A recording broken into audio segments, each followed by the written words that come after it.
Support the Amigos podcast on Patreon or PayPal and receive cool perks and rad swag.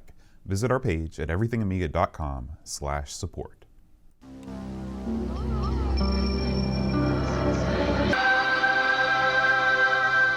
Amiga, the first personal computer that gives you a creative edge.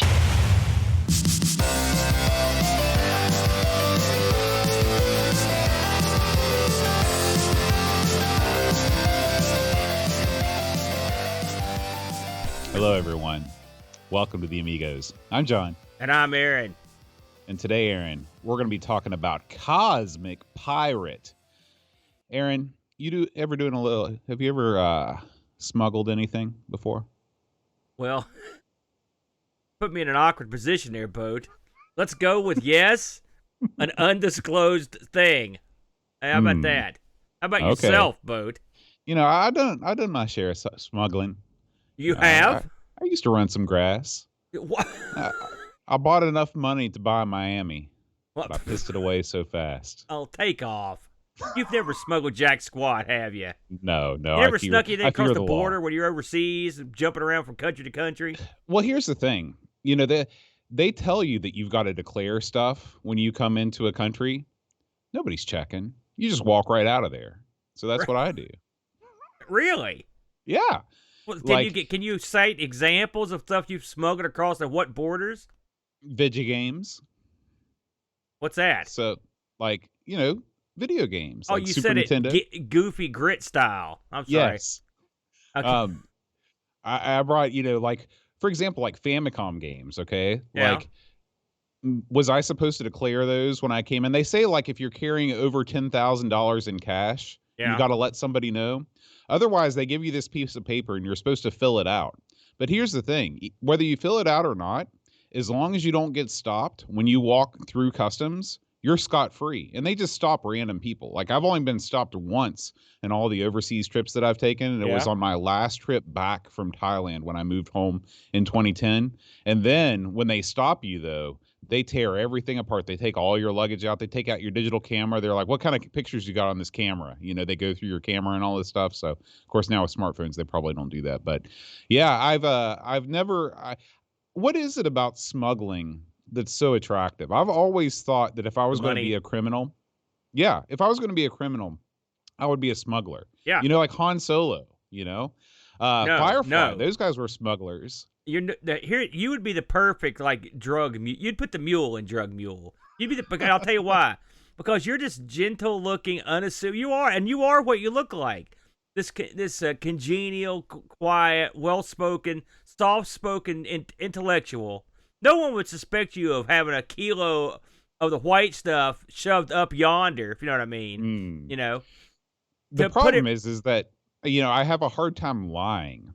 I don't know if whenever there's any sort of a board game, remember we used to play that game over at Matt's house where there were all the different sorts of ways to die, and you had to pick who was the killer. Oh yeah. Remember this? There was like poisoning and all that. And I would just say I'd be like, guys, it was me. I'm sorry. Because I can't lie. And so I think you're lying right now. Maybe you're a brilliant liar. Maybe it circles back around. Could be true. Could be true. I'm just saying, at an airport, a fellow like yourself could probably get through a security check. I'll give you an example. When we went to Las Vegas, it was me, the Brent, right, and my buddy Rich, okay? You know what me and the Brent look like. Couple tubby, sloppy doofus types wearing blue jeans or slacks. My buddy was kind of a built-up guy who wore skin-tight shirts and bondage pants. And he had a bunch of piercings and tattoos, and he was skin bald. And he was tattooed like he was had a tan like the Hulkster. Right? He was freakish looking. And he had dyed eyebrows, and he had them tweezed up to look evil. You know, he was super evil looking. And he goes, he said, "Watch this hose." And we walked into the airport, the three of us, and the second he got in the eye shot of the guy, they were like brought him over and the whole 9 yards. And then we get on the plane. We went to our slayover. We went to the next plane. He goes, "Watch this hose." He walked up. They pulled him out of line again. He got pulled out and checked every single time because he looked like some kind of bondage demon is why. It was his tweezed out eyebrows. Those guys have the same feelings about eyebrows that you do. here's my reasoning. If you're an airport security guy and you see a dude walk up who has those evil eyebrows, he might be evil. You can't help it. Everybody watches cartoons, Mm-hmm. So I guess part of it is from somewhere. Remember my hang up about eyebrows? Remember we've talked about that. I'd be the same way if I was security. The second some evil looking guy or some chick that had pulled her eyebrows out and had drawn them on, clearly this is a terrorist and they need to be checked. That'd be my way I'd do it too. Well, yeah, I guess that is that's legitimate. How did we get there from pirating? I don't know. Now, I guess it all goes back to eyebrows. Since we are talking about, pirates and piracy, what was the single biggest score that you found either virtually or in person in terms of, freed software, liberated software? You mean like when I go back to my litmus career of computer piracy, what was my number one all-time score? The number one honey hole, yeah. Anyone that knows anything about the Amiga knows that ReadySoft made the Dragon's Layers discs like all nigh uncopyable. These things were tough to copy, okay? And man, did I want to copy a Dragon's Lair so bad. And so I found a sucker who had the whole copied version. And he gave me his dupes. It was a very selfless act. Oh, actually, I'm sure I gave him something awesome. But I remember I held those things aloft, like I was Thor with the hammer, and took them home and played me some Dragon's Lair. It was great. So I would say that was one of the things that comes to mind in terms of like big conquest. Most of the piracy, like the high notes, were when I'd come home with about a 50 or 60 discs full of crap. And so at that point, you're not like, boy, I can't wait to play disc 27. You're just like, look at this. I'm the king. It's sort of like that. The whole is worth more than the sum of its parts in that case. Yeah, absolutely. What was did you have one that you could recall? I wasn't part of the sort of nefarious groups that you were in terms of the, copy parties over there at the Long John Silver's. But I did discover when I got back into the Atari 8-bit scene in high school, there were people that did catalogs, and basically they'd send you this catalog and you could pick, 10 or 20 games. And then for every 10 games, you send them $1 and then they send you back, a disc full of those games. Yeah. And the first time that I did it, I didn't realize that it was just piracy. I thought that this was somehow above board. And I wrote this guy a letter. It was like a handwritten letter. And I was like, I'd really like this game. And let me tell you why. And I was just like gushing. I was like, thank you so much for providing this service. And of course, the guys don't care. They're running a business. But that was my first real run in with actually attaining pirated software. My dad was the main source of that sort of thing back in the day from the Union Carbide. There was a network over there of Atari 8-bit guys. Yeah, well, that my dad would say with the Coco. Like I said, and it's funny how that works because Dad doesn't know anything about computers, but Dad does know he doesn't want to spend a bunch of money on computer games. Right, exactly. And I have no doubt that the old man didn't give two jack squats about pirating Coco software. So he found his buddy at the plant and hooked me up. So yeah, we were sort of children of the piracy era. There was really no choice in the matter. That's true. I blame society, Boat. I do too. I blame society for everything. I'll tell you what else I blame society for, Aaron. Let's talk about this week's Amiga news. Holy crap! What a seamless transition, Boat. Amiga news. So, Aaron, it's been a banner week in Amiga news this week. Probably the biggest story is our first story, the new Buffy Amiga Accelerator. Okay, so this is something that is hot off the press. This is a new drop-in accelerator for your Amiga that allows you to attain speeds that heretofore have been unimaginable for your Amiga. So I think that the original Amiga 500 processor ran at like 0.7 megahertz or something like that. And this, no, 7.14 megahertz. 7.14 mega. I knew there was a 7 somewhere in there. This thing allows you to attain speeds of up to, I think, like 3 gigahertz or something like. It's something insane, Aaron. This is basically the answer, this company's answer to the Vampire. That's why they call it the Buffy. Buffy's the Vampire Slayer. It's funny. I Get read the it? name of this, and it's Buffee. And Right. I didn't get it. I was like, why the name it Buffet? I thought maybe it was from Italy or something. I It's didn't know what it Italian. was. Yeah. So anyway, what this thing gives you is it gives you extra RAM, it gives you extra processing power, and it delivers at a pretty reasonable price point. This thing, it comes in a 512 and a 1 gigahertz edition. And I think that the 512 version is something like $130. And I think 139. that 139 is the price on there. I must be No, missing I it. saw it. I think they're 139 and 179 respectively. Okay. So yeah, this thing is a lot cheaper than a Vampire, but let's talk about what this thing does not give you. This thing does not give you HDMI out. It doesn't give you an IDE port so you can plug in a hard drive. There's no way that you can turn, there's no sort of mass storage solution in this thing. So this really depends on what you want. I would definitely not call this a Vampire killer. I would call this sort of like the cheap guy's Vampire that doesn't want, other things on his board. And it also begs the question, like, what are you doing with all of this extra speed? Are you, does it really matter that you can load, games faster? Does this even affect loading speed, or is that just the drive? Maybe the Frontier demo is going to be quicker, but I don't know. Where do you stand on something like this?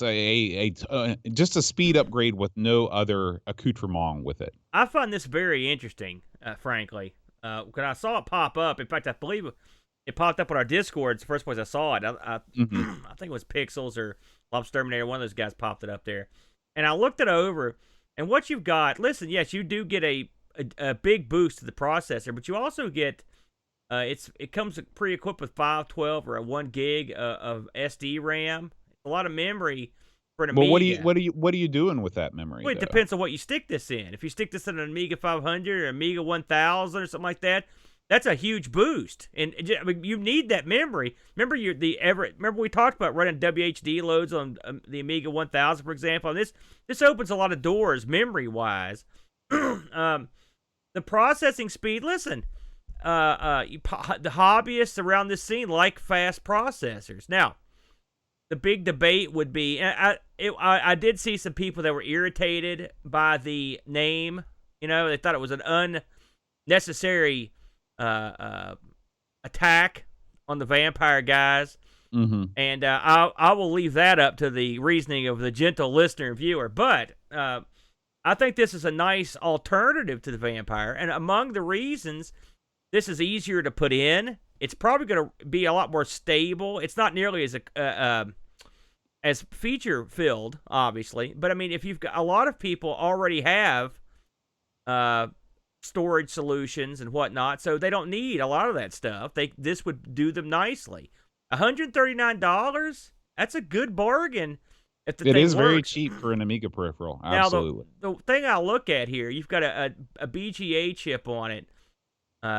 Those things, BGA has ball grid array chips, which I used to place these early on at IBM. They're a real terror to put down. So I don't know. I assume these guys are having these manufactured somewhere, not doing it themselves, because those things that'd be tricky stuff to put down yourself, and the machines to lay those down can cost a lot of money. So I found that interesting. But I mean, those things, that's a lot of power they've got on that little piece of kit there. So I found it interesting. I've already seen people discussing, and I use the word discussing when it should be violently fighting about whether this still counts as having a natural Amiga, and if there's blah blah blah, all that jive. But we should also talk about the MIPS, Aaron. The MIPS, the MIPS. Okay, go ahead, please.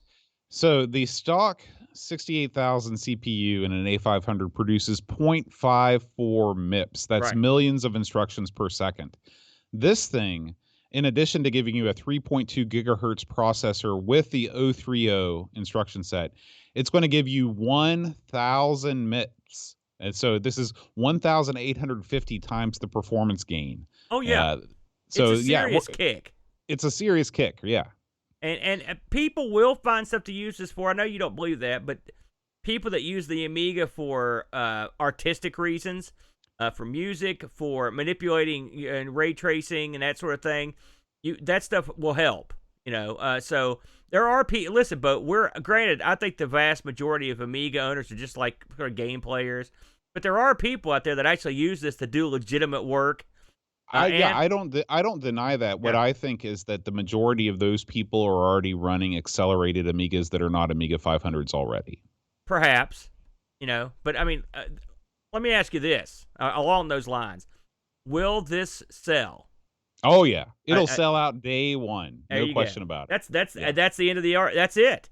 Yeah. Again, I've bitched and moaned to hear about the trouble I've had with the Amiga, but at the end of the day, it's a fully capable Amiga, and I paid $150 for it, and I can hook modern crap to it. It works great. And when the price is right, people will buy it, even if they've got an Amiga. I've got an Amiga 1200. I still bought this thing. That's all that matters, So I have no doubt they'll sell the crap out of these. And if they've got something I can stick in the 1000, for example, I might consider it. Frankly, at that price, I might consider it. Yeah, they haven't written anything about the 1000. Of course, the Achilles heel of the 1000, you can add as much fast RAM as you want, but you can't upgrade the chip RAM. Yeah. Right? And you're still going to be limited. And so there are two things that I love. My dream upgrade for the 1000 would be some way for it to get PAL compatibility and a way to upgrade the chip RAM. Because if you can do those two things, you can accelerate the crap out of it, and then all of a sudden you've got a hot rod, And so maybe I one don't day. believe these are for sale yet. I believe these have not been produced. So we shall see. But we will keep an eye on this one. This was the talk of the town, though, no doubt. Absolutely. All right, Aaron, let's move on to our next story. This is the Forgotten Amiga. Okay, so you've heard of the Amiga 1000, the 2000, the 3000, but what about the Amiga 2200? Very has this passed by your radar before, Aaron? Well, not until I read this. Yeah. No. So apparently this was the answer to a question that nobody asked.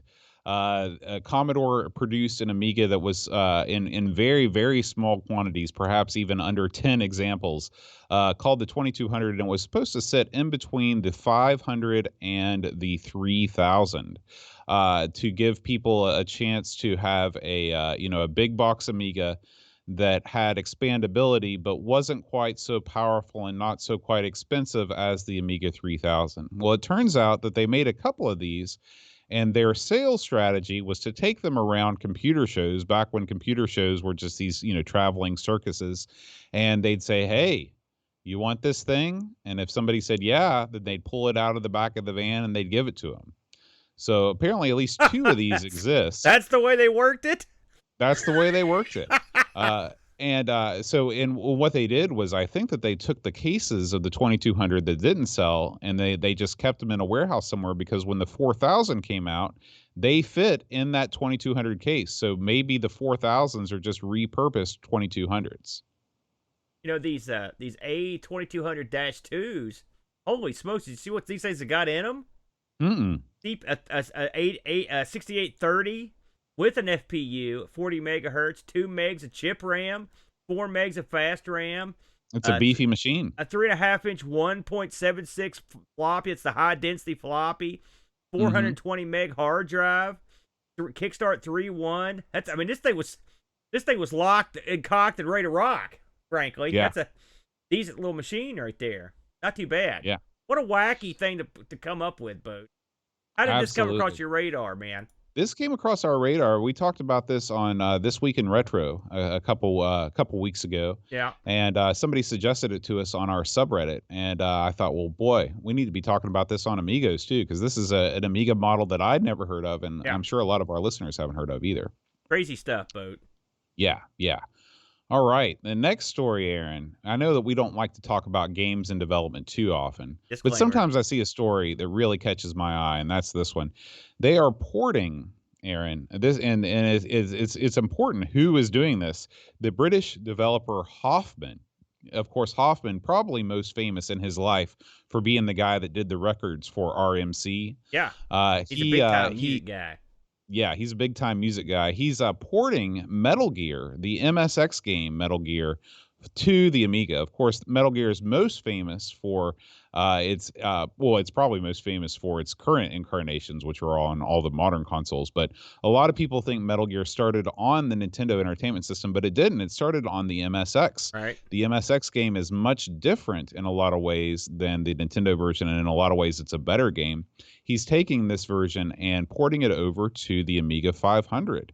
So he says that, and I'm reading off the Vintage is the New Old site right now. He says that the developer is modifying it to run at the full frame rate, and hopefully it will be compatible with both PAL and NTSC machines. Now, Aaron, did you ever play the original Metal Gear? Believe it or not, Boat, I did. I did play this.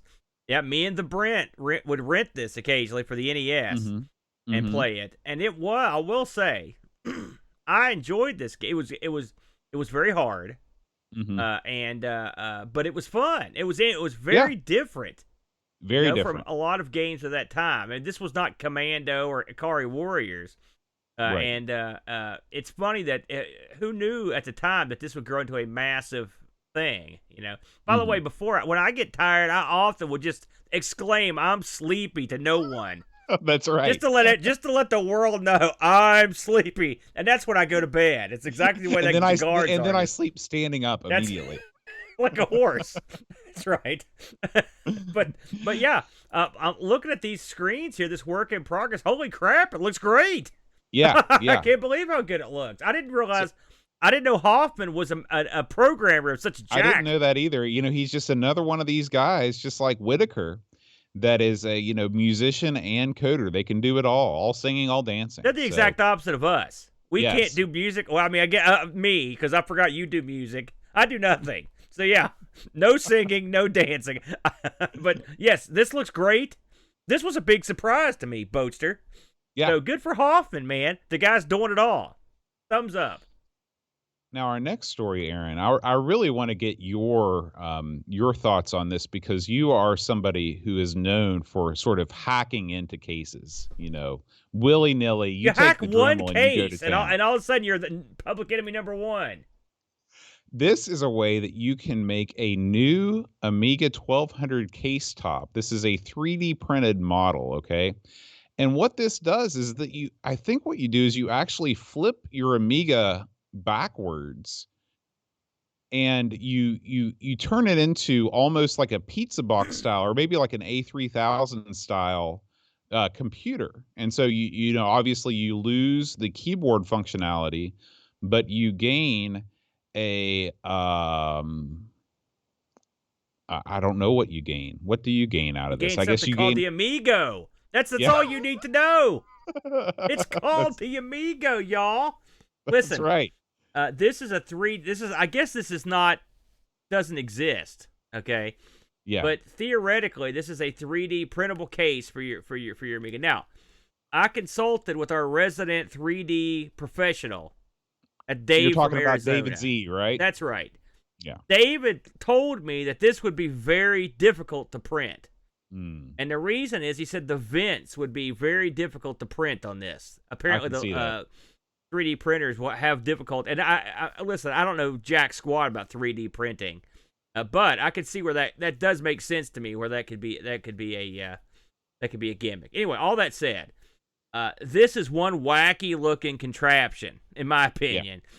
It also doesn't necessarily address the how do you get the keyboard to work part of this, because I mean, you'd have to provide your own hardware for that. It's not going to 3D print that.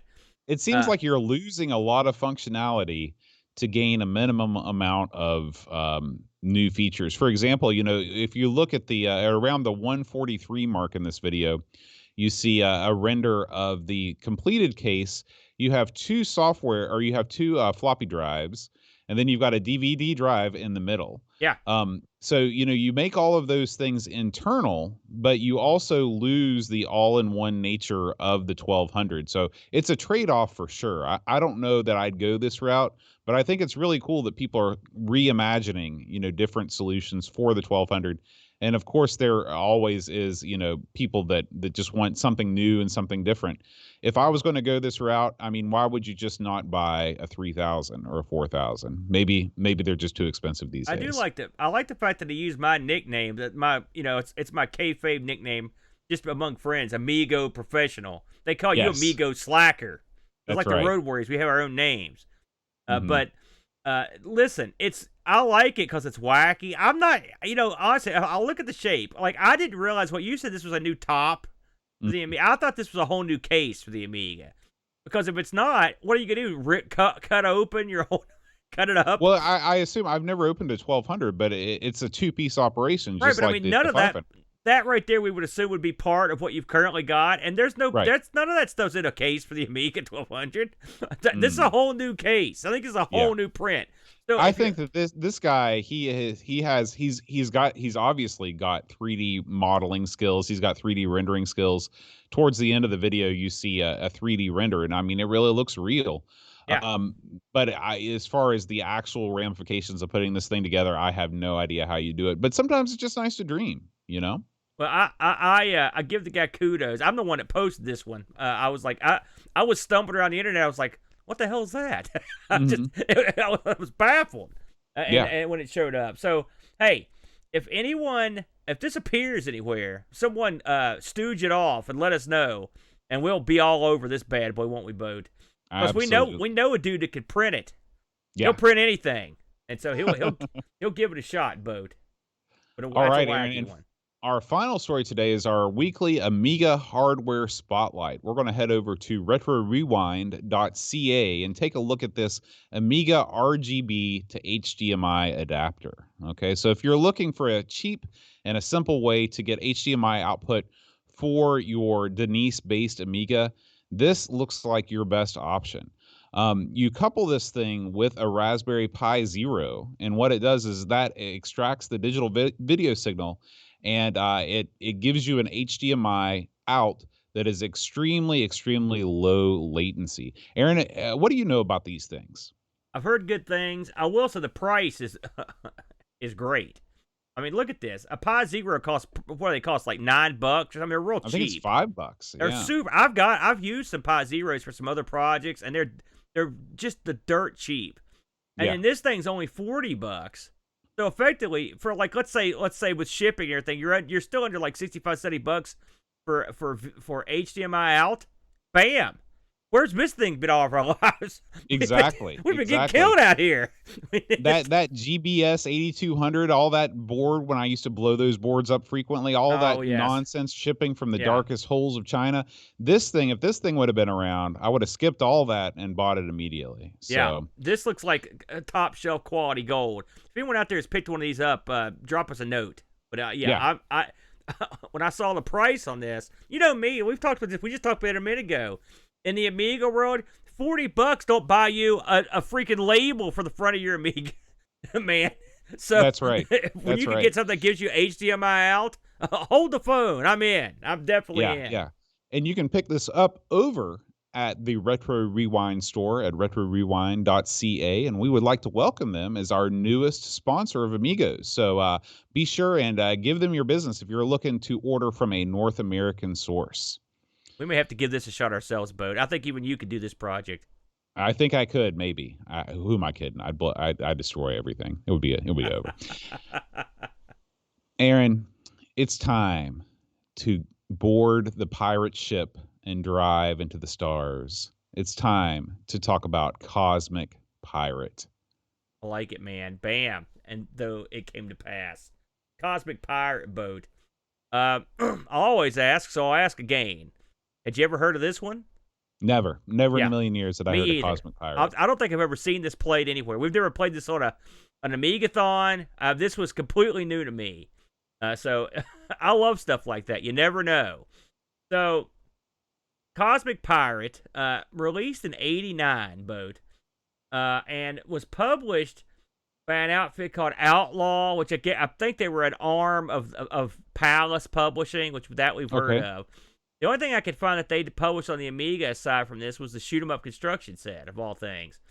The developer of this was an outfit called Zippo Games, Bode.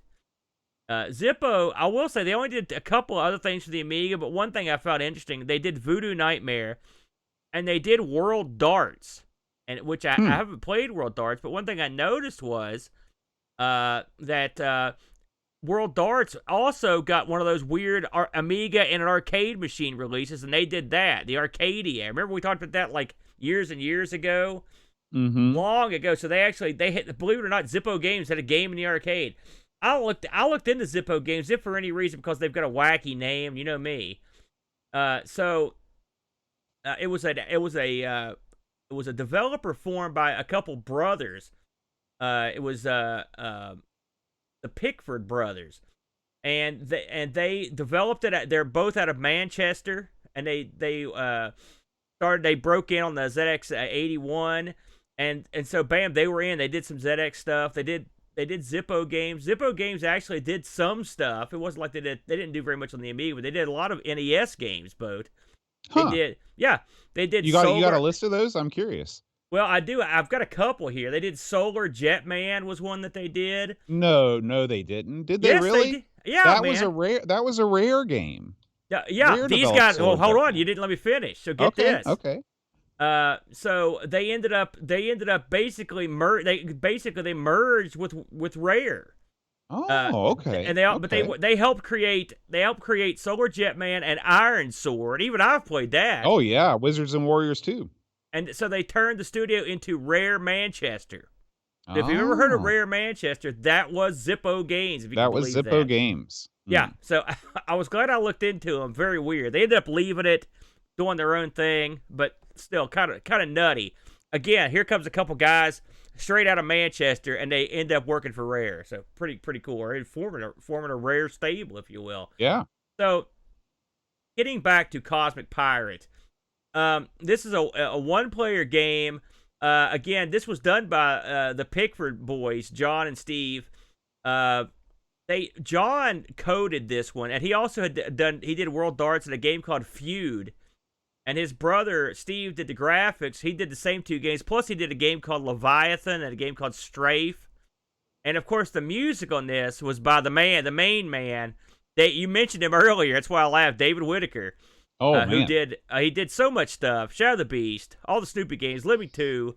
He did Fright Night, Golden Axe, you can write Bubble a lot. Bobble. You can write a lot of music when you only have to write one tune per game. Yeah, Bubble. He did Blood Money, Alfred Chicken, just a million games, both. That Whitaker did. So very cool. This, of course, runs on all the Amigas. I will say the manual even had instructions for loading this on the Amiga 1000, which I always enjoy seeing that.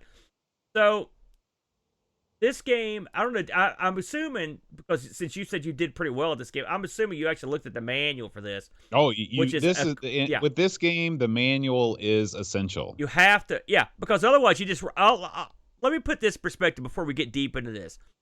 I did what I always do. I turned the game on. I loaded it up. It wouldn't let me start. I staggered through a simulation. Didn't let me start the game. Then I hated the game, and then I quit the game. That was the early stages of my week with Cosmic Pirate. And then I was like, there's got to be more to this game than lumbering around like an idiot. And so I remembered that you had asked for the manual, and I was like, I know why now.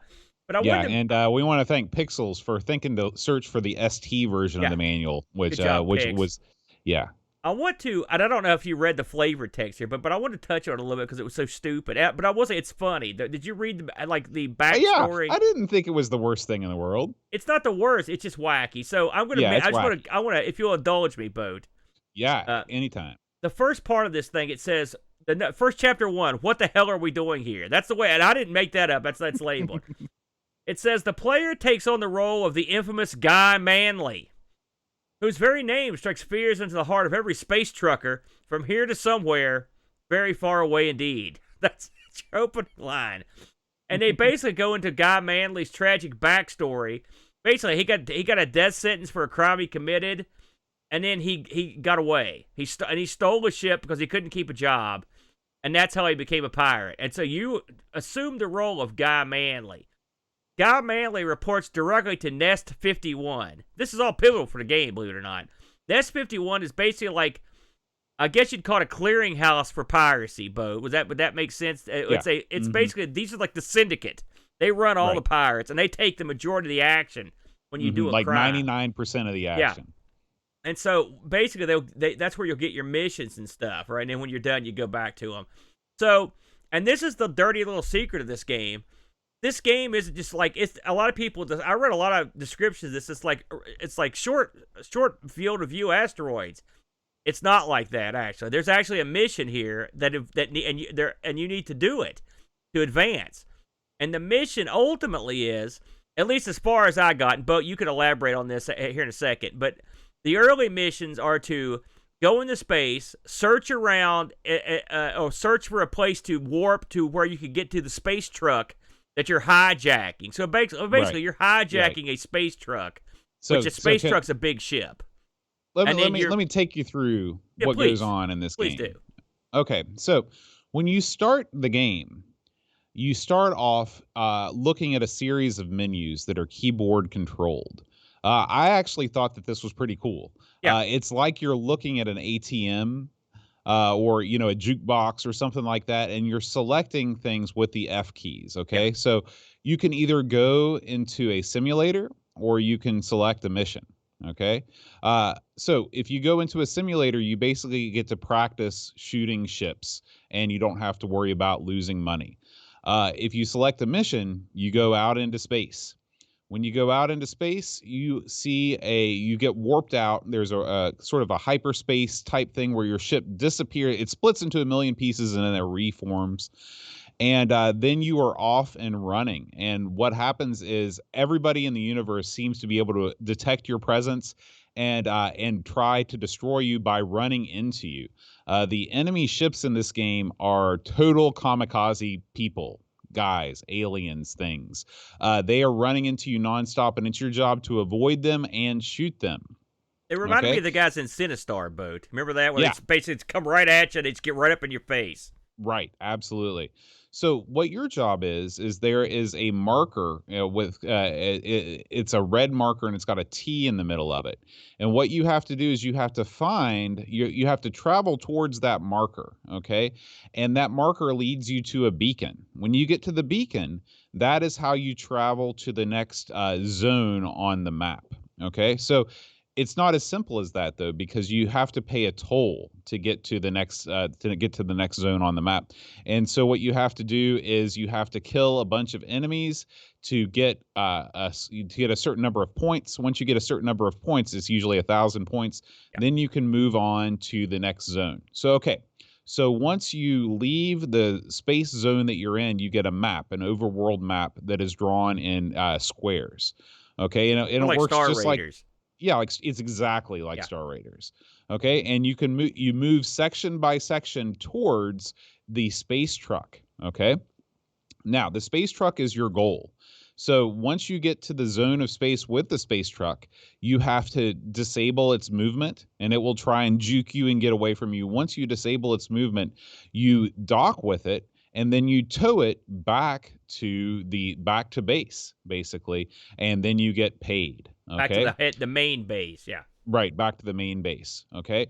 Once you dock with the space truck, you are in no danger of getting killed anymore. So it's like you're home free, but you have a chance to earn some bonus points by shooting aliens as you go by, and you sort of move very quickly. And at that point, the game moves totally horizontally. The rest of the game is a free scrolling affair where you're moving throughout space. It's very, very much like Bosconian. I found those scenes confusing when you dock, not because I didn't know what I was going, but I could not shoot anyone. It was, I mean, that was really very difficult. strange. I had a hard time with that too, and it's unclear about why that scene is even in the game. Yeah, it's almost like they tacked that you. on at the end. Yeah, that was strange. They could have done something with that too. That would have been a great, like a bonus stage. Exactly. But it's not. I mean, I don't think I ever killed anyone on it. I didn't think you even could, but I knew you couldn't get hurt, so I just kept shooting. But I don't. Yeah. That was weird. So there's a lot of things in this game that are almost brilliant, and that's one of them. Yeah. Okay. But that's not the only thing that you can do in this game. Also, on your space grid, there will also be planets, and the planets are usually really far away, so they're not going to be easy to get to. You have to fight through a lot of guys a lot of different space zones to get to one of these planets. When you do get to the planet, that's where the bonus stage is. So you get a set amount of time to roam about this planet, and at this point it looks like you're playing like a free scrolling Xevious basically, and you're blowing up sort of ground based planes and a big alien ship. So you get a certain amount of time to do as much damage as you can before you're warped back out of the planet. Then you're back at the space grid, and you still have to complete that space truck docking mission. Okay, that's basically the game. When you complete a mission, you get a certain amount of money. You can use that money to upgrade your ship. You can upgrade the armaments. You can upgrade your armor, and I believe that you can upgrade your speed as well. And so you spend money on those things, and you basically progress through the missions. Trying to get a better and better ship, trying to get more and more money, and that is basically Cosmic Pirate in a nutshell. Wouldn't you say, Aaron? Yeah, I mean, the opening, any screens that don't involve the truck are basically they're earning your way to get to the truck. Mm-hmm. And so what you do in the scenes, just your basic combat scenes, is you're going around shooting all these different types of aliens. And there's different sorts. There are ships that look like yours that come out that try to get you. They almost it looks like a Pac-Man ship.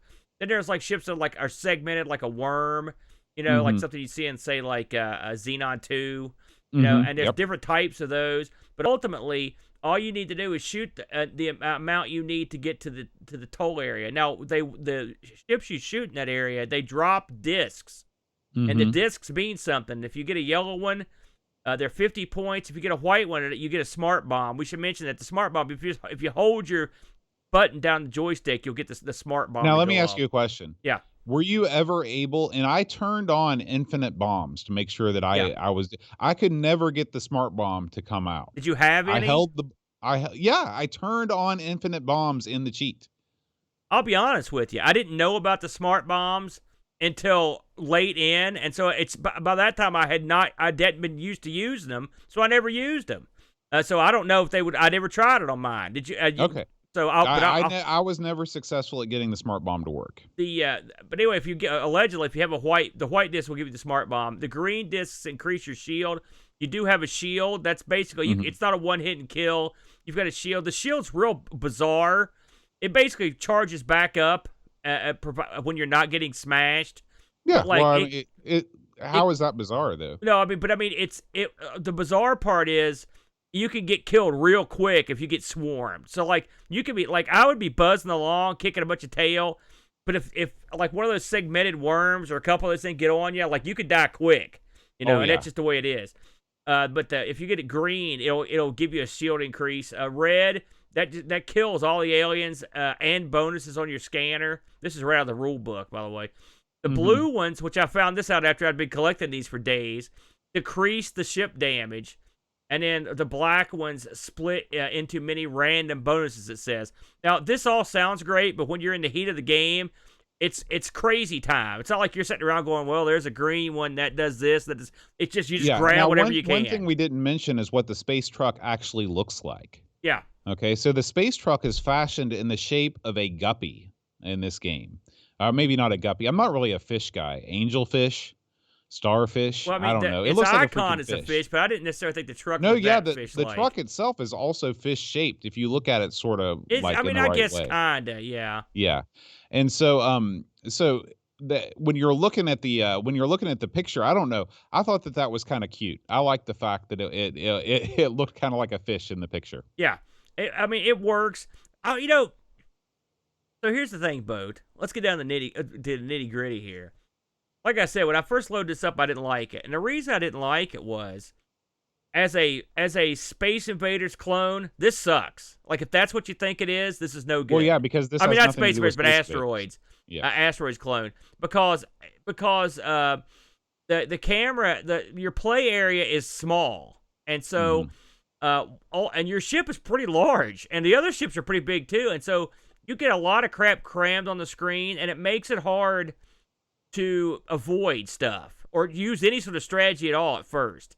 Now, I played the simulator a bunch of times to try to figure out, and I will say, this game gives you a lot of chances to practice because they've got a simulator, and you can simulate a difficulty all the way up to where it's just basically the same game. And Right. so it lets you ease your way in. And once I did that, I understood how the game played. Because at first, I'm telling you, Boat, I thought this sucked. And I looked at some reviews, and I was like, wait a minute, these guys said this didn't suck. I can't figure out why. So I knew it wasn't them, it was me. Like, I was sucking. And so once I went back and developed some strategies for this, again, this in some aspects of this, it sort of kind of reminded me of playing Sinistar. The ships come at you. Sinistar gets you a lot more area, but I mean, the ships attack in a very similar way. They're always on top of you. It's lots of close quarters combat. This is not an Asteroids clone. If anything, this is a Sinistar clone. Yeah, and it's not a clone of anything. It's a pretty original game. It's original. But if you look at it, so I mean, let's break the game down. You start off in like a neutral zone. You've got the first thing you need to do is earn enough kills to leave. Then you drive your way to the warp thing. What was you call that spaceship? The toll beacon. The toll beacon. You warp your way there. Then you get that overhead map. Okay, you don't get to stay on that map for very long, but you look around. You want to get to the fish marker, and so you've got to make moves on that map quick enough to get you there. Like the first couple levels, it's like 1 or 2 jumps get you there. For every jump you go, you're going to be going through another whole level of shooting at the ships to earn money to leave. That's all you're there for, is to get those kills to leave. The only zone you care about is the one with the mothership, the space truck in it. The rest of it's just trying to get out of there.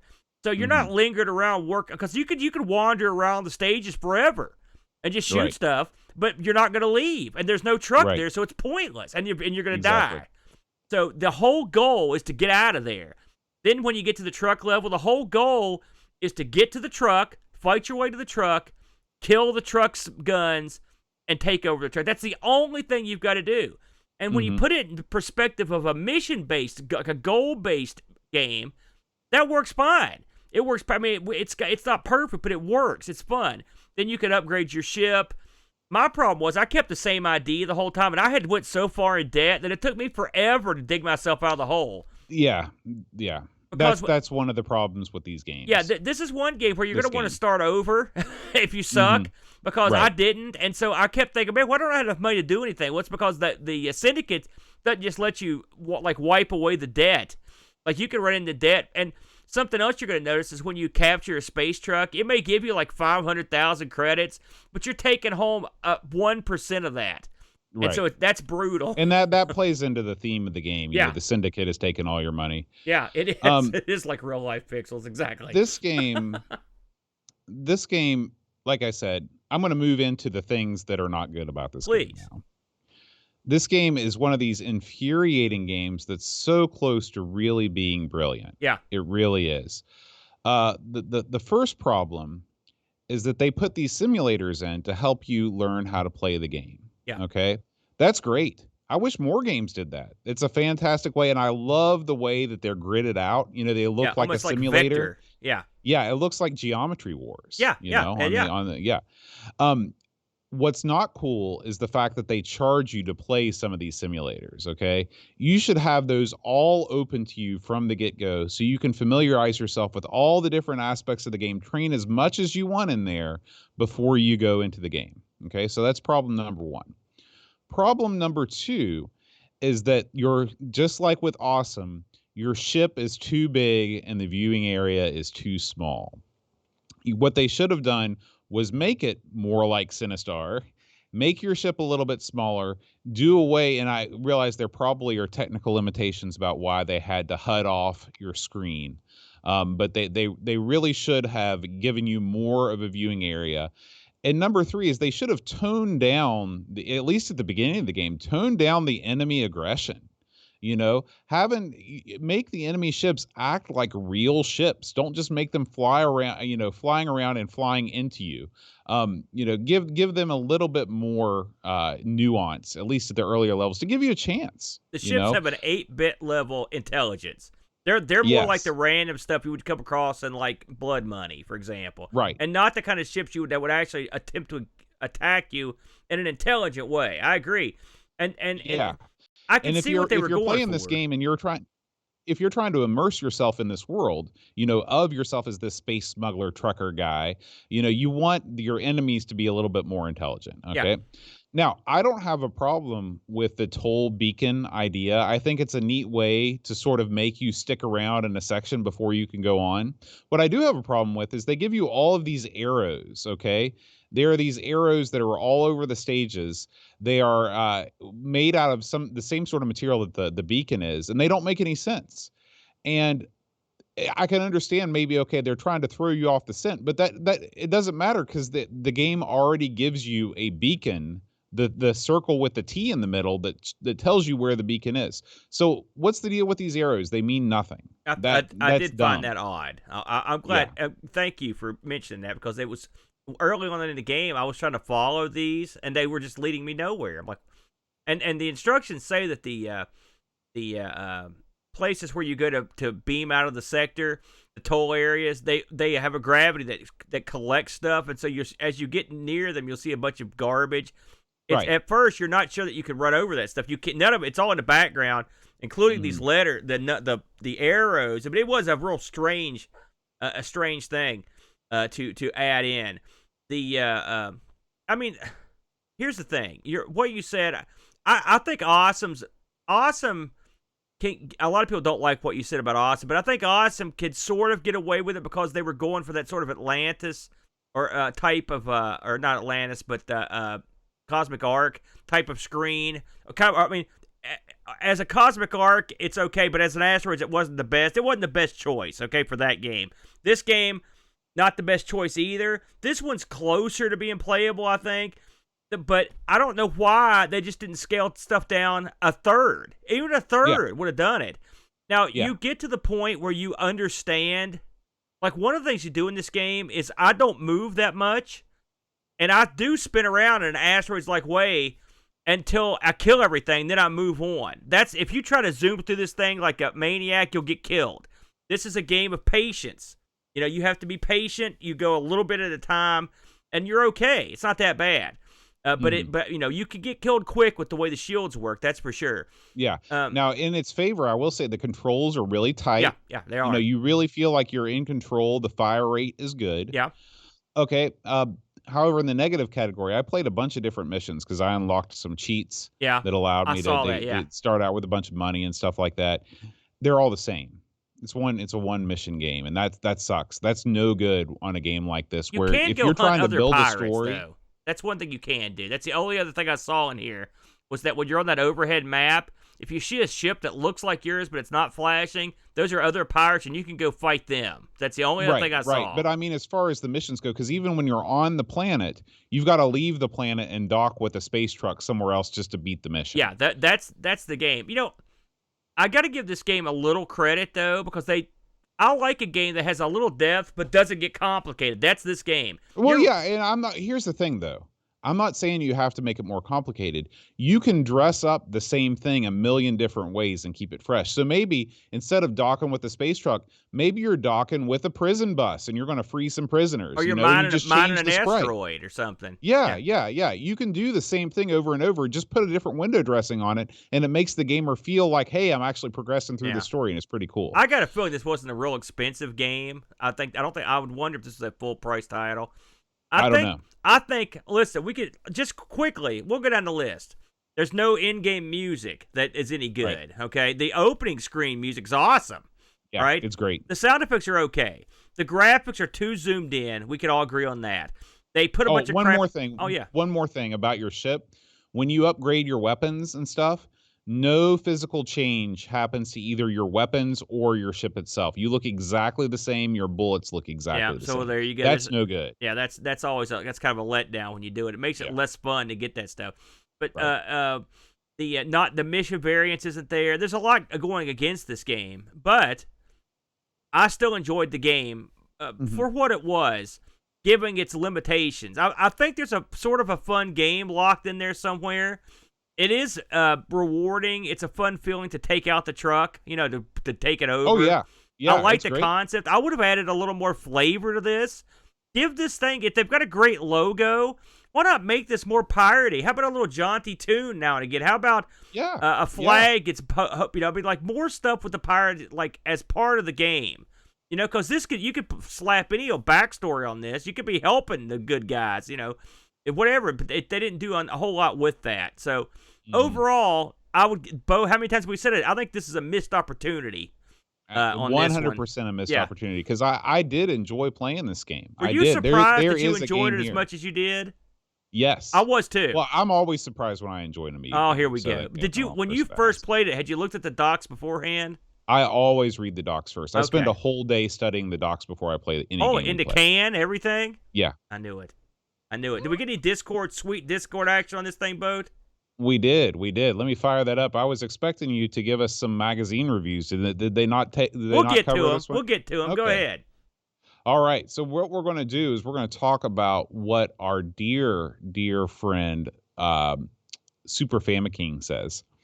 He didn't look at this from a game perspective. He looked at it from his own career in the shady world of commercial software shenanigans back in the day, disc copiers and all that. He said in his particular shady shop, this was a fairly big seller for us back in the day.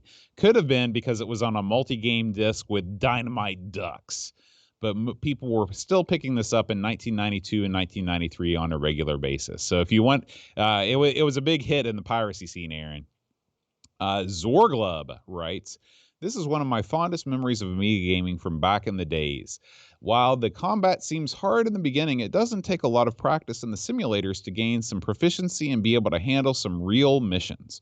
However, I seem to be sent back to simulators more often now than I remember being. I'm going to stop this right here because I forgot about the single worst thing about this game, Aaron. Yeah.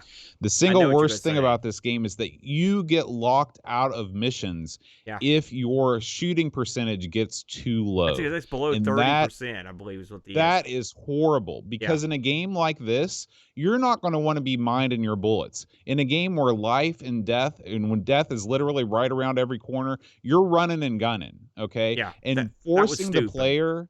forcing the player to conserve their shots, all that does is make them die a lot. That's no good, and you have to go back to the simulator to train and get your accuracy back up. It takes you out of the experience. It takes you out of the game. That is no good. That's my number one thing wrong with this. Yeah. Thank you for bringing that up, Zorglub. Yeah, valid point. Moving on with the review. He says, I love the graphic style. The vast blobs that make up the space trucks are amazing, and what I associated with a real Amiga game back in the day. I agree with that, too. The sprites on this look big and definitely 16-bit. Too big. I fondly rate this game a 9 out of 10 because I remember spending many hours with it instead of sleeping. I'm happy to have a boxed copy of this game in my small collection, and I still find it fun, if not exactly super deep. Super Famiking returns with another review. He says, having no nostalgic feeling about this game, I have to review it based on the fun I've had playing it this week. Did I say fun? I meant nightmare. From its confusing title screen, even starting the game isn't clear, and once you do get going, the confusion continues. Overly large sprites fill a claustrophobic game screen, causing pinball-like madness as they bounce off one another at speed. The cumbersome controls don't help you any as you try and navigate the level map. The game tries to be a cross of Rotor and Blasteroids, but rivals neither. Underneath the bland functional graphics lies a frustrating multi-directional shooter its only plus point is a semi-decent soundtrack. 2 out of 10. Super Famiking, not a fan. Wow, he really amended the original ranking with that one. Yeah. Wow. Chris Folds writes, this game started out promising, a fun little intro with jolly music, but sadly went downhill. The game is obviously well thought out, lots of options, upgrades at the pirate bases, etc., but where it fails is the actual game. Hyperspeed gameplay and a massively cramped and cropped playfield make this a difficult and frustrating experience that I fail to see any enjoyment in. Maybe if you're a fan of steroid-pumped asteroids, this could be for you, but for me, it's a flop. 4 out of 10. And finally, Pixels at Dawn writes, I honestly expected to be disappointed by this game, and I was to an extent. The graphics are nothing to shout about, although I like the hyperspace effect, and the sound isn't too exciting either. The gameplay seemed a bit aimless. Then I read the manual, and it all became clear. Yes. This is a shoot-'em-up with actual goals. Get out and get credits to warp between sectors in a sort of FTL fashion. That's correct. Good comparison. Until you can find the big space truck to take down.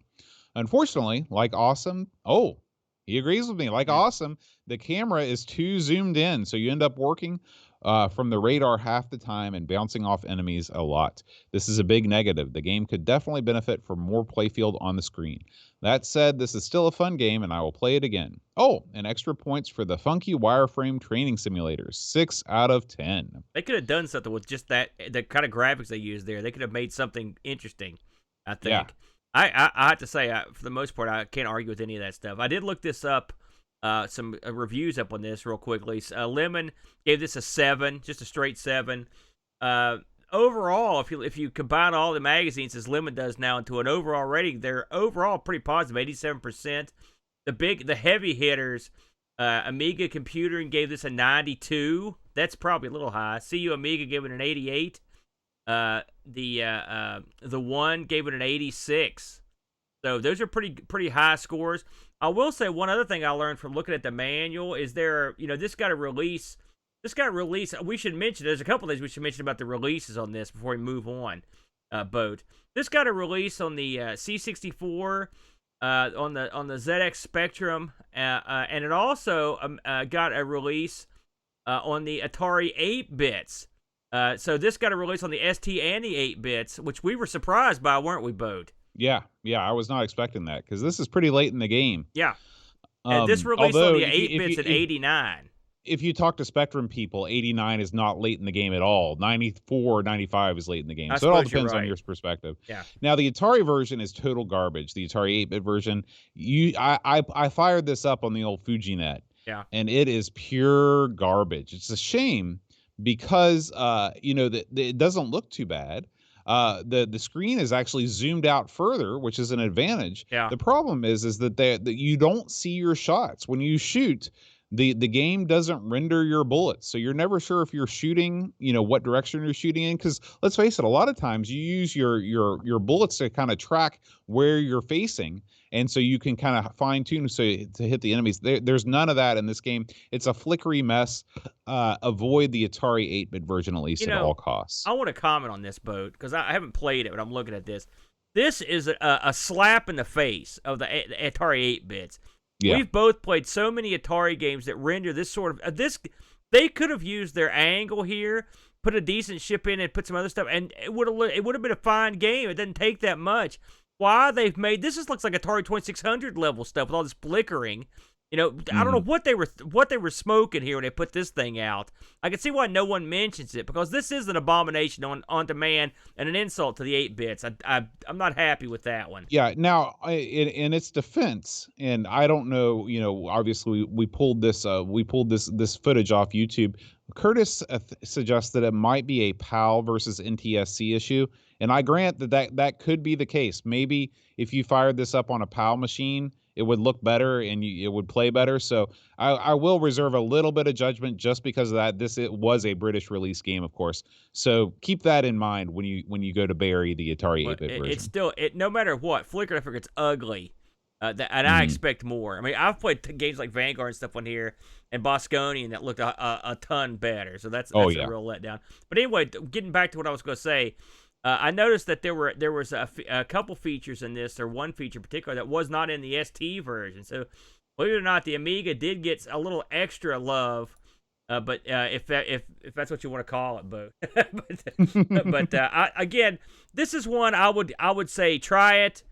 But know going in that you're in for a weird learning curve. I wouldn't say a steep one, but a weird one. Yeah.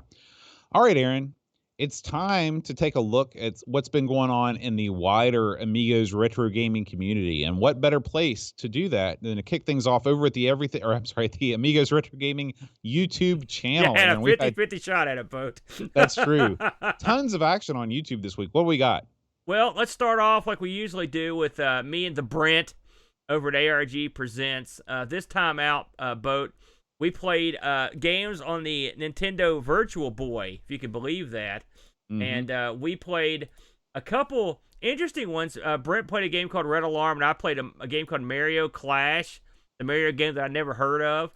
I have to say, Red Alarm looks pretty interesting. I mean, it's a real gutsy attempt on the Virtual Boy. Right. Mario is Mario, you could work this as any arcade game. It's sort of like a next like a 3D version of the original Mario Bros. From back in the day. Pretty fun game. It was okay. Neither one of these things set the world on fire, Bode. You know, it's funny. I actually played around with multiple friends of mine had a Virtual Boy back in the day, and I spent a lot of time with it. And you know, even then, as a lad, I knew that this thing was doomed from Jump Street, and I was the biggest Nintendo fan in the world. I would never tell anybody that a Nintendo product was doomed, but I knew that this thing was not long for the world. Yeah. You know, and if you're at all interested in the history of the Virtual Boy, if you want to hear the real story behind it, check out this episode, because Brent really did a lot of interesting research that he brings to light, and I really enjoyed this episode. Thank you. We had we went into some areas I didn't expect to go into, but I really found it a good conversation. The Brent was on point this week with this one, so check us out if you get a chance. Now here we go, Boat. Man, me and you, we actually did have a busy week. I didn't realize all this stuff came out this. Let's talk about the 1200 XL show, Boat, with Getaway. Right. So 1200 XL has made a spectacular return, and we bring the show back to you with Getaway. Getaway is programmed by West Virginia's own Mark Reed, which is why I sort of thought about doing this as the show. I interviewed him and put that article up on everythingamiga.com. This is a real fun game. I really enjoyed this. You know, you've got a lot of games like this where you're driving around. You've got New York City, the Big Apple. You've got the Action Biker on the Spectrum is sort of like this. But this one, for my money, is the best. Did you enjoy this one, Aaron? I did. This game has a lot of things going for it. I would love to get one of those maps that we talked about. They released a full-sized, full-color map of the city that you can get, which would help a poor guy like me. But this is a fun game and very cleverly done. You know, again, it doesn't look like much, although it looks, actually, I think it looks pretty good if you consider when it was released. I think it looks great, yeah. But it's actually, there's a lot of gameplay here. I mean, surprising amount. So, yeah, this was a real surprise to me, and not just because he's one of our boys. This was good stuff, Boaster. So, if you're into 1200, you're good to go. Check us out there on the 1200 XL show. Bode, of course, did a little gameplay on the game today. If you want to just watch him play some of it, that's good to go up there. Our buddy Jack Flack was back. I think I cut off his streams this week, and this was a painful stream to watch. Yeah, I watched some of this one too. Bode is our boy. Tried his best at some Double Dragon on the C64. This is not good. They didn't do the C64 any favor. Maybe Double Dragon was a little advanced for the C64. Well, it's funny because the thing that you've got to hand it to the C64 is they weren't afraid to port anything to it. Yeah. You know, by the time this game came out, you know, the C64 was well on its way out. And the Spectrum is a lot like this too. The Spectrum got ports of all this stuff. Yeah, I agree with both those. And on some level, no matter how bad the game is, you've got to at least appreciate the fact that a version does appear on the platform. One thing I liked about this, Flack did a great job explaining this. He got the manual out. If you look at the Double Dragon guys, there's right at their belt line, they're invisible. They're see-through. And in the manual, it explains why. It says this game was the manual says, we know you wanted 2 players on the C64, and this game was so huge that we had to make certain concessions, and that was one of the concessions, that these guys had no belt line. They were invisible. Really? Was How interesting. In the manual, Bode. And then he gets on a little Double Dragon 2 and 3 just to make the pain hurt a little bit more. So if you are into that sort of thing, and I believe this also is the episode where stupidly Flack also decided, this is it. He decided to eat some of these ghost pepper chips during the episode. So if you want to see someone have smoke, some of this part too. Yeah, he had smoke rolling out from under the toque. So if you want to see Flack catch himself on fire, then this is the episode for you. His stuff's always great. Always enjoy it. Boat, you want to talk about this new edition here? This is the This Week in Retro. Go ahead and give us the scoop. Yeah, so we've decided to sort of cast a wider net with This Week in Retro. You can find us on multiple places online.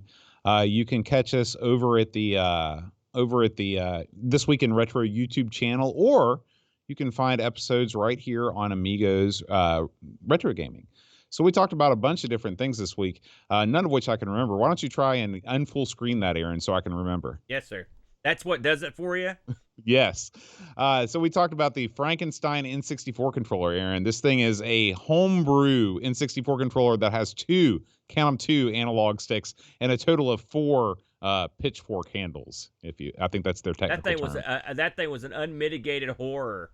I mean, I've got to try to dig this thing up. It was unbelievably bizarre looking.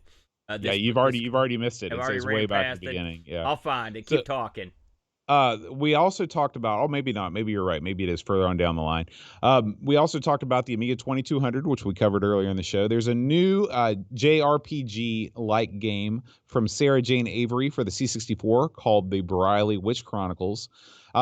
Something that we're probably going to be talking about on a future episode of Amigos, Aaron, is Turbo Sprint for the Amiga. I know you're probably a big Sprint fan, aren't you, Aaron, from back in the arcades? I did play some Sprint back in the day. I sure did.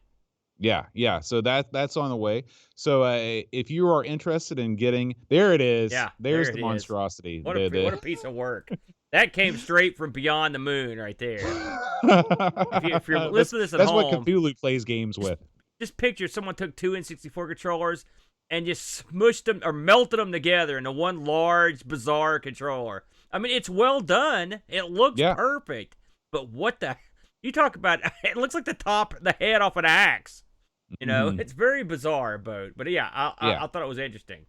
So we always have a good time on This Week in Retro. We try and keep it short. We actually went a little long on this one, 39 minutes.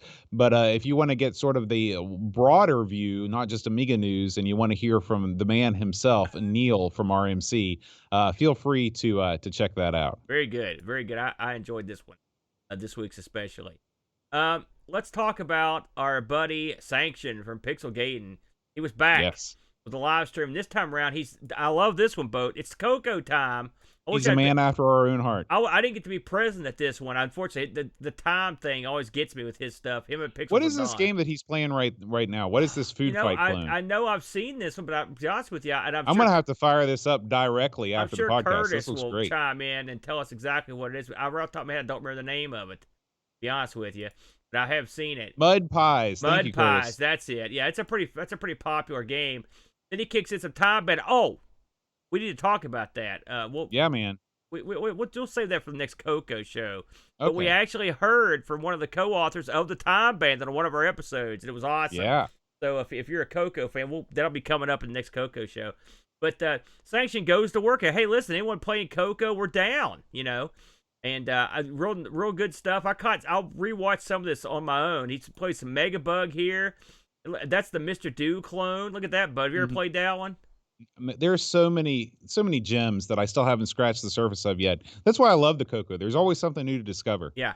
A lot of these old machines are like that, though. I mean, we're barely getting there. Now, I haven't seen this one, Bo. You want to talk about this? Well, we could talk about it together because I haven't had a chance to watch this one yet either. This is a new Hermsky joint. Yeah, I believe what this is the 1648 magazine, the cassette that's come with it. Why don't you skip forward a little bit so maybe we can see what's going on here? So I believe that maybe this was a magazine that came out on cassette. So, not a paper edition, an actual cassette edition of this game. Hermsky may be in the chat and he can give us a couple more of an idea of what this is. I haven't had a chance to watch this one yet, so I don't know what this one. This one just slipped right past me. This looks great. Hermsky comes up with some real clever stuff, and this looks good. It looks like you're right. He's going through some old 16/48 cassettes. He's got here at the beginning. He's got 3 cassettes, and he's got the names are in big letters on top of it here. Looks good.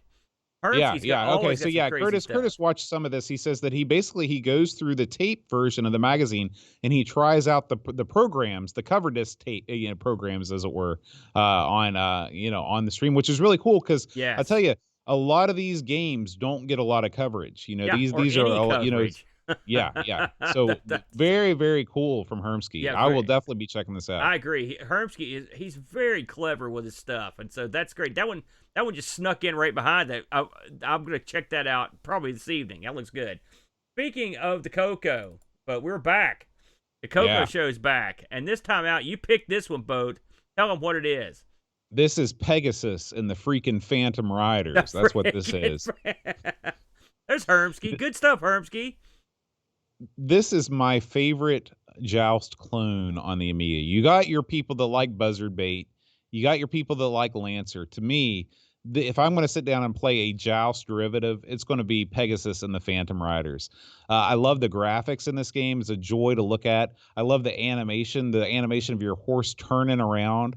I love the way that the riders swoop out, from the volcano or whatever. Yeah. I really enjoy sea this monster, game. the waterfalls. This game's got everything going for it except for the gameplay, which isn't as good as the other, in my opinion. It's a little bit slower for sure. Absolutely. I'm still gonna go with Buzzard Bait as the definitive Joust clone, but this is far more original than those other couple Joust clones, and also the storyline in this is neat. It's a beautiful game. Yeah. Just one of the most good-looking TRS-80 card computer games. Just love this one, and it's fun to play. I'm sitting here kind of killing the gameplay, but it's not like the gameplay stinks. It's a good time, man. So if you're into this one, check it out. Or if you're into the Coco, we had a real good time coming back with the Coco, didn't we, Bo? We had a joyous show that week. And we'll have another Coco show out here before too long. So the train will keep on rolling. Yeah, absolutely, Boatster. Of course. One last item to touch with, and that's our good buddy Frodo. Frodo, he has kicked back. I just kicked him on. He has kicked back in with some more Coleco. I recognize that right away. Venture Boat. And Frodo, if you haven't been following his streams, has been going through and playing pretty much all the ColecoVision games. And he's played some pretty obscure stuff, Boat. He's played a lot of stuff I've never seen before, and I play a lot of ColecoVision, so hats off to him. But if you're into ColecoVision or you just want to learn, you should check out all Frodo's streams on it. They're real well done. He has a method to what he's doing. It's not just random crap. And Frodo's great on the stick, Boat. He can cut a promo. Yeah, he is. If you want to we'll have a good time. Hop over and catch him on Twitch or catch his streams on YouTube. They're great. You know what they call him? The What? Dutch dilettante. I can see it. Yeah. I can see it, man. One more thing I'll mention before we cruise on down the line is if you get a board or need something to do, hop over and check out our Amigos Twitch channel where you can catch our full unedited warts and all episodes, and you will also catch the occasional live stream. I tend to live stream on our Twitch channel every Friday night.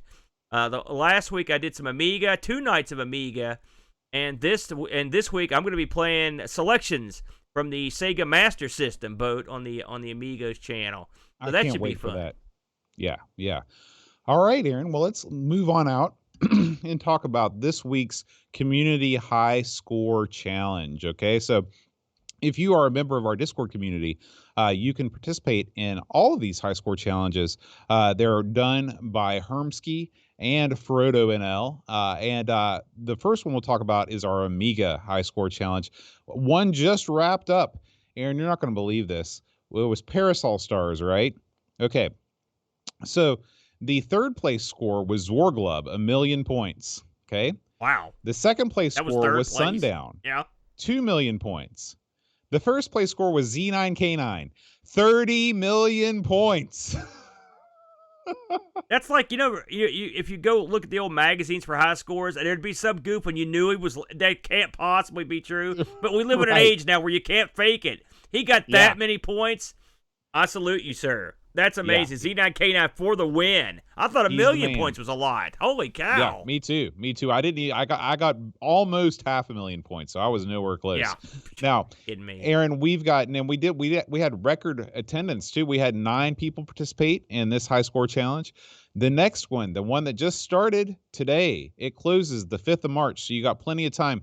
Vaccine, Aaron. Have you ever played Vaccine on the Amiga? It's funny, I just got the vaccine a couple days ago, so how appropriate. No, I don't think I've ever heard of that game. So this is a 3D shooter by US Gold. So I will be playing this weekend. You never know. Sometimes no, you're right. They're never winners. Yeah. There goes the attendance. Oh no, I haven't seen it. It might be awesome. It might be awesome. Now, over on the Specky High Score Challenge side of things, we've started a new high score challenge, and this one is all about RoboCop, Aaron. RoboCop, I believe that we covered this on a previous episode of our Sinclair. We would not so get a far, million. only one score up so far. Paul, a.k.a. Hermsky's, posted a score. Now, the previous game that we played, Daley Thompson's Decathlon, Mitsuyama reigns supreme on that one. He actually beat Z9K9, which I salute anybody that can beat Z9K9 at anything.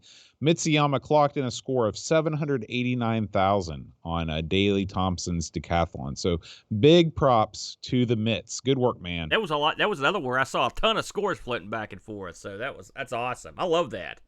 Yeah. All right, Aaron. It's now a part in the show where we start to thank all the fine folks that make this show happen, including starting things out with our Twitch subscribers, Aaron. So if you are watching the show live now on Twitch, you can support us by subscribing. If you have an Amazon Prime account, you can subscribe to our channel for free, and it helps benefit us financially. We want to thank all the fine folks, including Peeplo, Still Adolescing, Jost80, Mitsuyama, Great Owl G, Z9K9, Chronoset, Blah Blah 5372, Buck Owens, Smregager, Jigglebox, Christian Russell, Paco Takatake, Macintosh Librarian, Gary Heather, Eeyore 4077, Hermsky, Blue Train, Retro Rewind, Canada, Rule of Thirds, Pints and Amiga, Barkbit, Paul Kitching, Frodo and L, Malamasta, Captain Chaos DK, Neg Sol, Lord Soup, Bruce Sayer, Uber Scuba Diver, John Marshall 3, Retro Jerry, and Krabs MTG. Thank you guys so much for supporting us on Twitch. Pretty crazy names in there, Boat.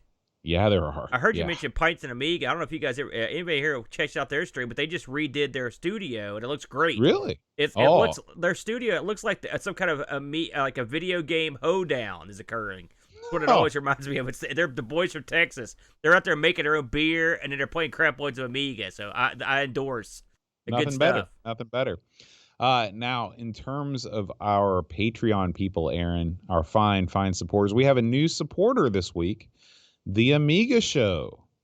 The Amiga Show, Aaron. They have, the best, in my opinion, the best Amiga news magazine, time travel, time warp from back in the day, monthly releases, just, produced entirely on the Amiga. Anthony Jarvis in charge of that. He's the man. They are supporting us now, so we welcome them. That's quite the genre you've coined for them. What was that again? The best news-related time travel magazine? Yeah, dedicated to the Amiga magazine. I agree. They definitely are the best. They are. I love that show. You know that. And we want to thank our new sponsor, RetroRewind.ca. If you are in need of any sort of new Amiga or C64 hardware, make sure, especially if you are in North America and you want to avoid that overseas shipping and sometimes nebulous communication of some of the European outfits, check out RetroRewind.ca and they will hook you up. This is the perfect time to have an American dealer, because getting anything overseas now back and forth could take anywhere for 8 to 10 millennia, as I found out. So it's a real absolutely bummer. So, Aaron, last week's Patreon song challenge. Horrible. Unfortunately, we received no correct entries. That's a reflection on how hideous it was. Finally, not even Pack Billy. Not even Pack Billy.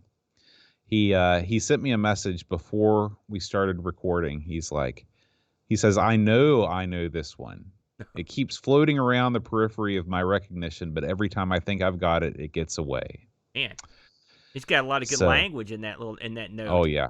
Yeah. Pack Billy, he's a wordsmith. If he's a genius and a wordsmith and he couldn't crack the boat code, then no one could. What was that abomination that you uttered? We went back to the 70s, Aaron. Back to the 70s well again. Uh-huh. And we did a tune by the one and only Todd Rundgren. Yeah. Are you familiar with the Todd? Hello, it's me. That's right. Mm-hmm. That's right. So this was on his album before that one. There's actually 2 albums before that one. It was We Gotta Get You a Woman. That was what you sang, huh? That was that song. That was that song. I think so. Todd Rundgren, by the way, produced the wrestling albums from the 80s. I believe that was interesting, if I'm not mistaken. So he hit the wall. He's a huge producer. Oh yeah. So he did Skylarking for XTC and stuff. So, but anyway, that was hideous. Pick something someone's heard of. None of this obscure 70s college music. For God's sake, I don't know if you can tell, but I'm having a little trouble with the old voice, Aaron. I'm starting to lose it. So you are this Thank time you, out, Lord. we're going is a personal thank you to you and all of our listeners. We're going to eschew the Patreon song this week, and I will read the names aloud instead. But can you rap fear them? not, dear listener. Next week, I'm very confident that we will have the next full band Patreon song ready and waiting for you to hear. And this one's going to be a humdinger. We have never attempted something this complex before. It's literally taken us almost a month to lay down the tracks for this one. What are you guys putting together? A light opera? What's happening? It's yeah. It feels like it. It feels like a major production. So, but we're wrapping that up. Look forward to that next week.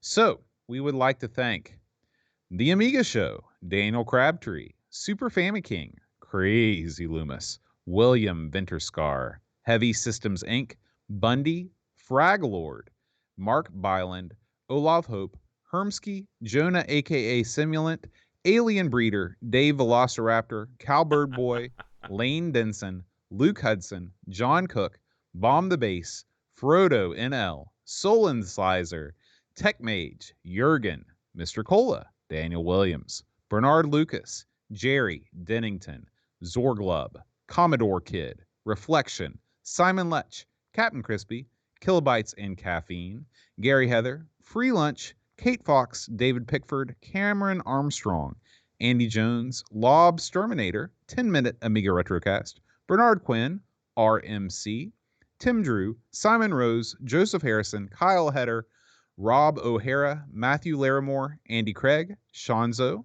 Barkbit, Roland Burke, Andrew Monks, Joe the Zombie, Leaf Killand, Alan Kebab, Chicote, Level Lord, John Marshall, Matthew Perron, Ricky DeRocher, Creepy Dead Boy, Figgy CTZ, The Slow Norris, Stefan Sorgard Mortensen, Edvin Helland, Blindo75, Christopher Hassel, Ravi Abbott, Chris Folds, Laurent Giroux, Graham W. Vebke, Adam Battersby, O'Brien's Retro and Vintage, Gary Hucker, Paul Harrington, Duncan Stiles, Tapes from the Crypt, Josh Nan, Adam Bradley, Jonas Rulo, THT, Eric Nelson, Kim, Tommy Humbertstad, Daniel Bigston, Brutal Barracuda, Darren Coles, Jason Warrens, Pixels at Dawn, and say it, Aaron. Kilborn Barman. All right. It sounds like a name for a cosmic pirate right there. That's right. That's right. You know? So we want to thank, speaking of Cosmic Pirate, we want to thank Zorglub, the member of the Amigos Game Selection Committee that selected this game for us to play. We really appreciate it. And we want to thank the committee for voting on it. Next week, Aaron, it's the old Boat and Aaron pick week. And man, am I glad, because I know that you and me, we never pick anything too deep. We always pick something straight. Oh, wait a minute. You picked freaking Civilization, Aaron. No, I didn't. Try again. That's 2 weeks in a row you've botched that. Colonization. What kind of... you need to cut the dose on the fancy water, Boat.